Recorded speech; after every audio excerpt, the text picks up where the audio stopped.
আসসালামু আলাইকুম গাইস, কেমন আছেন আপনারা সবাই? আমি আল্লাহর রহমতে ভালো আছি। এখন দেখুন আম্মু পলিথিনগুলো কেটে নিচ্ছে এবং সাজাচ্ছে।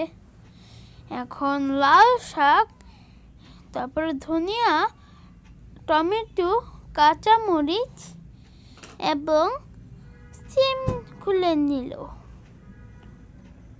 এখন সবগুলি ছড়িয়ে নিল। এবার আম্মু কাঁচামরিচের উপরের অংশগুলো ছাড়িয়ে নিল। আম্মু যতক্ষণ ছাড়াচ্ছে ততক্ষণ লাইক, সাবস্ক্রাইব, কমেন্ট করে নিন। এখন আম্মু সব কিছু গুছিয়ে নিল। এখন আম্মু কেটে গুছিয়ে নিল। এবার পাতিলের ঢাকনাটা খুলে আম্মু আলু আর লাল শাক ভেজে সিদ্ধ করে নিচ্ছে। এখন আম্মু পরিমাণ মতো তেল দিয়ে পেঁয়াজ, রসুন আর কাঁচামরিচ দিয়ে দিল। এখন আম্মু লাড়াচ্ছে। আম্মু লাড়ানোর পর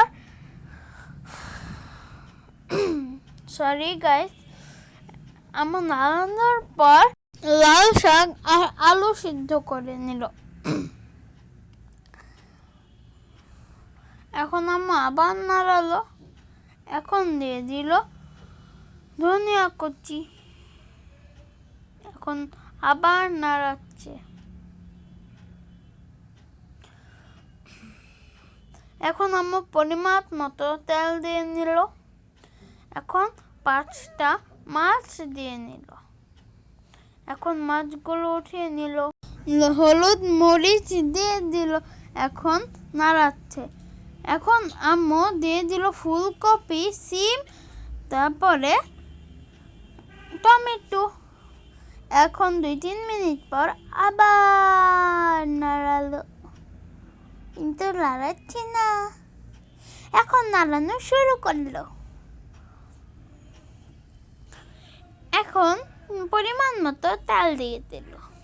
তেল দেওয়ার পর কাঁচামরিচ আর ধনিয়া দিয়ে দিল। এখন ব্রাউন হয়ে গেলে আমরা দেব লবণ, গুঁড়া মরিচ, হলুদ আর ধনিয়া। এখন আমরা দেব টমেটো। এখন টমেটো কুচি দেওয়ার পর আমরা আবার নাড়াবো। তারপরে আম্মু দিয়ে দিল ফুলকপি, সিম আর আলু, টমেটো। এখন আবার নাড়াচ্ছে। আবার নাড়ালো। এত নাড়াচ্ছে কেন যে? এখন নাড়াচ্ছে আর নাড়াচ্ছে। এখন আম্মু দিয়ে দিল পানি। এখন কিছুক্ষণ পর আবার পানি দিল, কিন্তু সিনটা কাট হয়ে গিয়েছে। এখন আম্মু ধনিয়া কুচি উপরে দিয়ে দিল। যদি ভিডিওটা ভালো লাগে লাইক, সাবস্ক্রাইব এবং কমেন্ট করুন। আসসালামু আলাইকুম, সবাইকে ধন্যবাদ।